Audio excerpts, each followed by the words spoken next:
अभी जितने भी राज्यों में इलेक्शन हुए थे उनका रिजल्ट आपने देखा होगा, और इसी के साथ साथ आपको एक बात बार बार सुनने को मिल रही होगी कि अंधभक्त कहते हैं कि कांग्रेस और विपक्ष जहां हार जाता है वहां वोट चोरी का रोना रोता है, और जहां जीत जाता है वहां चुप रह जाता है।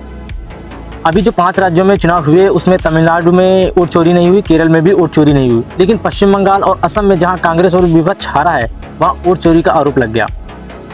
लेकिन मैं आपको एक आसान भाषा में एक बात बताता हूँ, कैसीनो ट्रैप एक प्रकार का जुआ है। कैसीनो में क्या होता है कि आप खेलने जाते हो, अगर शुरुआत से ही आप हार जाते हो तो एक बार भी ना जीतो तो आप वहां से तुरंत उठकर चले आते हो।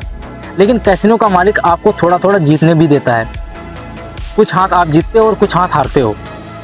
आप उत्साहित तो रहते हो, आखिर में जब आप सब कुछ दांव पर लगा देते हो तो सारा पैसा हारकर खाली हाथ से निकल आते हो।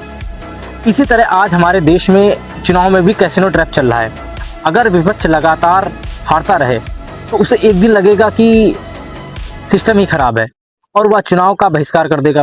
इसलिए उन्हें कभी कभी जीत भी दिला दी जाती है ताकि वे खेलते रहे, और थोड़ी जीत थोड़ी हार, लेकिन अंत में सारा लोकतंत्र हार जाता है। यह ट्रैप पूरे देश को फंसाने के लिए जनता को समझना चाहिए कि असली खेल क्या चल रहा है इस राजनीतिक के पीछे।